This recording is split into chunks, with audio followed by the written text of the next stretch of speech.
আজ আমরা যাকে সঙ্গে পেয়েছি তিনি বাংলাদেশের সাবেক প্রধানমন্ত্রী শেখ হাসিনা। পরিস্থিতিতে বাংলাদেশের রাজনৈতিক মেরুকরণ, যারা ক্ষমতায় আছেন, যাদের অন্তর্বর্তীকালীন সরকার, তাদের সম্ভাবনা এবং ভবিষ্যৎ নিয়ে কথা বলার জন্য আজ আমাদের সঙ্গে রয়েছেন বেগম খালেদা জিয়া, বিএনপির সভাপতি। তিনিও আসলে বিএনপির চেয়ারপারসন, তিনিও আসলে চিকিৎসার জন্য লন্ডনে গিয়েছেন। শেখ হাসিনা, আমি আপনার কাছ থেকে জানতে চাইবো যে আন্দোলনে শেখ হাসিনার পতন হলো সেই আন্দোলন সম্পর্কে অন্তর্বর্তী সরকারের প্রধান উপদেষ্টা ডক্টর মোহাম্মদ ইউনূস যুক্তরাষ্ট্রে বিল ক্লিন্টনের উপস্থিতিতে একটা অনুষ্ঠানে বললেন যে এই আন্দোলন খুব পরিকল্পিতভাবে চালিয়ে নেওয়া হয়েছে, কিছুই হঠাৎ হয়নি।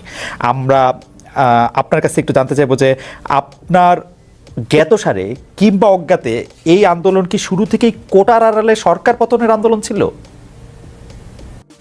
চক্রান্তটা শুরু হয়েছিল সেই 2022 সাল থেকেই। কিছুতে আমাকে ক্ষমতায় থাকতে দেবে না। আর বাংলাদেশ যখন উন্নত হয়ে গেছে, যারা এই সুদখোর ইউনূসের তো বহুদিনের লালায়িত স্বপ্ন, আর তার মদতদাতা আজকে এটা প্রমাণিত। সেই ইউএসএইডের টাকা আর আমেরিকার মদত, পাকিস্তানি আইএসআইয়ের মদত, জঙ্গি, সন্ত্রাসী, খুনি এরা এবং গ্রেনেড হামলাকারী, বিডিআরে আমাদের সেনা সদস্যদের হত্যাকারী, এরাই হচ্ছে তার শক্তির আধার। তাদেরকে নিয়েই তার পথ চলা, যা আজকে প্রমাণিত সত্য। এবং আমি আরেকটি খবর আপনাদের দিতে চাই, দুর্নীতি দমন কমিশনে ইউনূসের বিরুদ্ধে একটা মামলা হয়েছে। আর শ্রমিকদের অর্থ আত্মসাতের জন্য শ্রমিকদের করা মামলায় শ্রমিক আদালতে ইউনূস কিন্তু সাজাপ্রাপ্ত আসামি।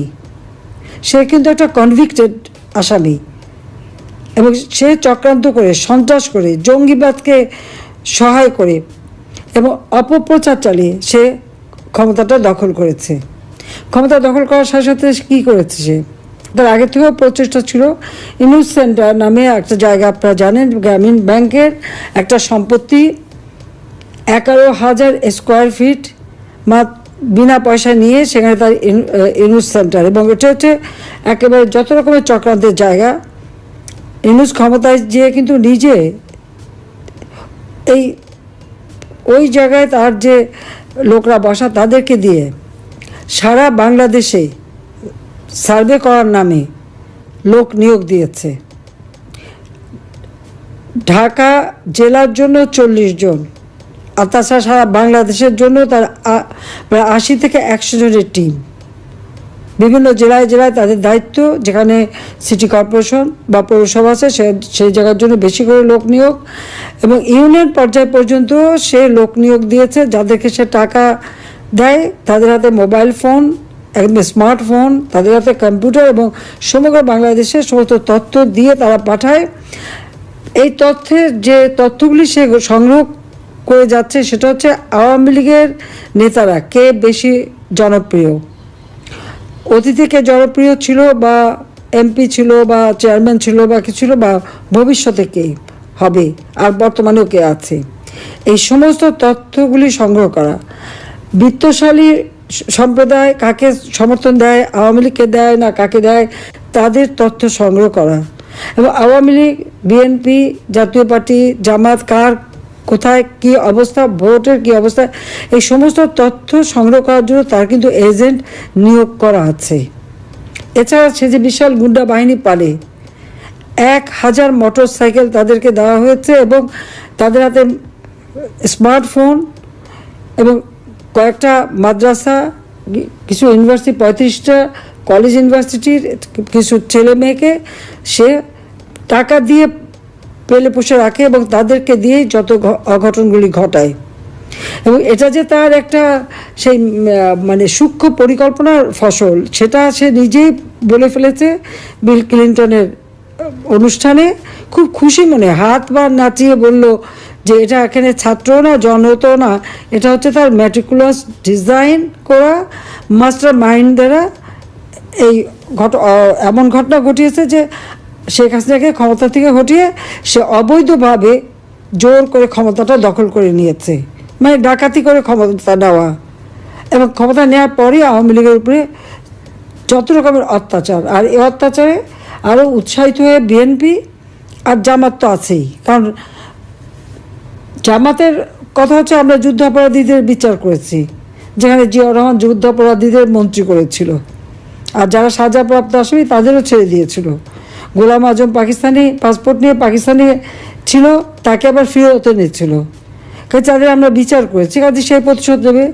আর জাতির পিতা বঙ্গবন্ধু শেখ মুজিবুর রহমানের হত্যাকারীদেরকে জিয়াউর রহমান ইন্ডেমনিটি দিয়েছিল, দায় মুক্তি, তাদেরও বিচার করেছি।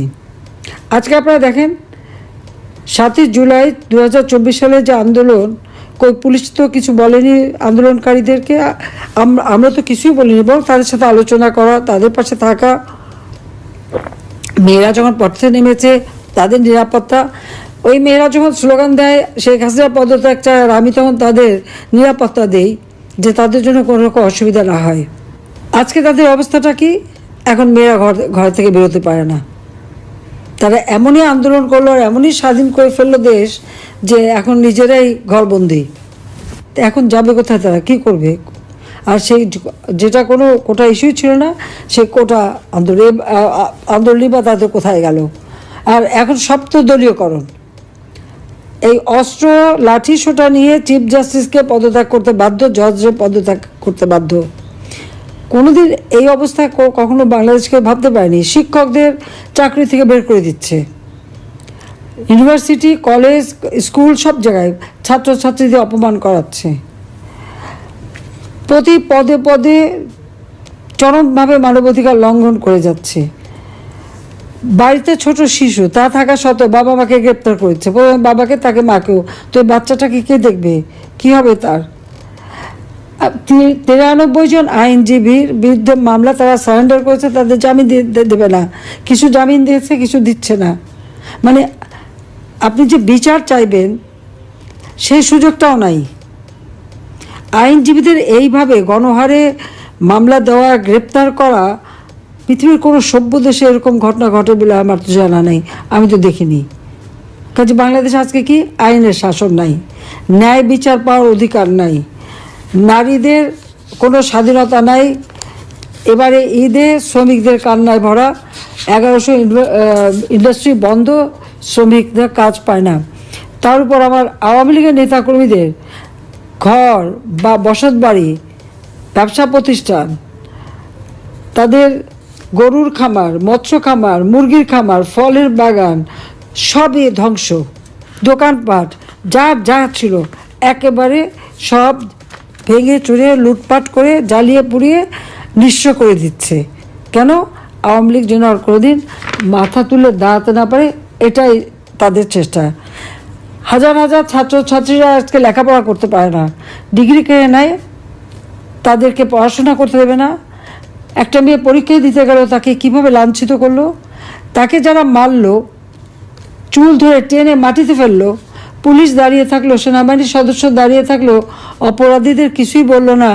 আর যে মার খেলো সেই মেয়েটাকে ধরে নিয়ে জেলে পড়লো।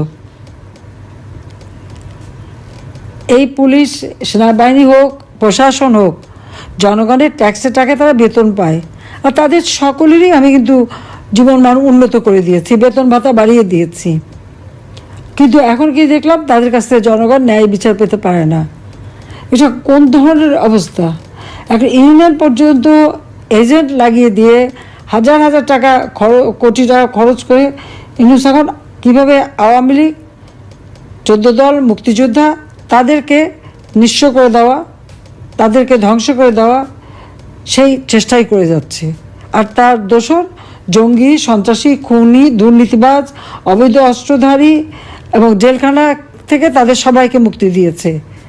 গ্রেনেড হামলাকারী থেকে শুরু করে কেউই বাদ নেই, মুক্তি দিয়ে জেল ভরে ফেলেছে আমার আওয়ামী লীগের নেতা কর্মী দিয়ে।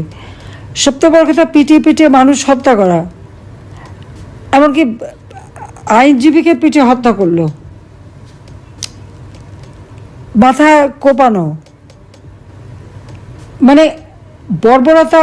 পাকিস্তান আর্মি গুলি করে মানুষ মারত, আর এরা এমনই বর্বর যে পিটিয়ে হত্যা, এমনকি অন্তঃসত্ত্বা নারী পুলিশ কনস্টেবলকেও ছাড়েনি। আর আমাদের মেয়েদের উপরে ইফতার বন্টন করতে, তাকেও, তার উপরেও জুলুম, তাকেও মেরে পাতা ফাটিয়ে দিয়েছে এবং কয়েকটা সেলাই পড়েছে।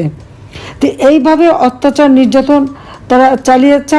আর মামলা দেওয়াতে তো আমার মনে হয় আমি এ পর্যন্ত যত হিসাব প্রায় 70,000 মামলা আর এজাহারভুক্ত আর অজ্ঞাতনামা ধরলে প্রায় 4-5 লাখ হবে আসামি করে দিয়েছে।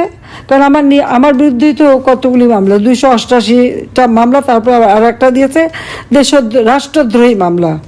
আমি ইউনুসকে জিজ্ঞেস করি, রাষ্ট্রটা কার? আমার বাবা তার জীবনটা উৎসর্গ করেছে, আওয়ামী লীগের নেতাকর্মী তাদের জীবন উৎসর্গ করে এই দেশ স্বাধীন করেছে।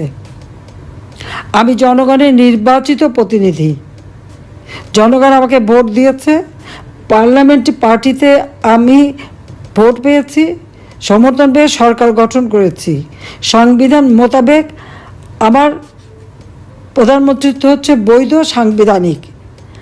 আর ইউনূস এই জঙ্গি সন্ত্রাসী তাদেরকে নিয়ে সূক্ষ্ম পরিকল্পনা করে সন্ত্রাস করে সে ক্ষমতা দখল করেছে। তার কোনো জনগণের ম্যান্ডেট নাই, সাংবিধানিক ভিত্তি নাই, আইনগত ভিত্তি নাই। আর সে দেয় আমার বিরুদ্ধে রাষ্ট্রদ্রোহী মামলা, যে রাষ্ট্রদ্রোহী কাজ করেছে। সংবিধানের 7 খ অনুযায়ী সেই হচ্ছে সবচেয়ে বড় অপরাধী, যে এইভাবে ক্ষমতা দখল করলে তার শাস্তি হবে, এবং ইনশাল্লাহ শাস্তি দেবো, এতে কোনো সন্দেহ নেই। আজকে সমস্ত অর্থনীতিকে ধ্বংস করে দিয়েছে, প্রবৃদ্ধি কমে গেছে, মাথাপিছু আয় কমে গেছে, মানুষের কোনো দিনমজুররাও আজকে কাজ পায় না। আর ধর্ষণ, শিশু নারী ধর্ষণ, বাংলাদেশ জন্য এখন ধর্ষণের স্বর্গরাজ্য। কিন্তু কেউ সংবাদ পরিবেশন করতে পারবে না, কোনো সংবাদ দিতে পারবে না, কোনো নিউজ দিতে পারবে না। যে নিউজ দিতে যাবে, সে সংবাদ পরিবেশন করবে, তার বিরুদ্ধে ব্যবস্থা নেবে। সেখানে তার এজেন্ট বসানো আছে। এই যে কত এজেন্ট পালে, এটাই হলো সবথেকে বড় কথা, যে এইভাবেই সে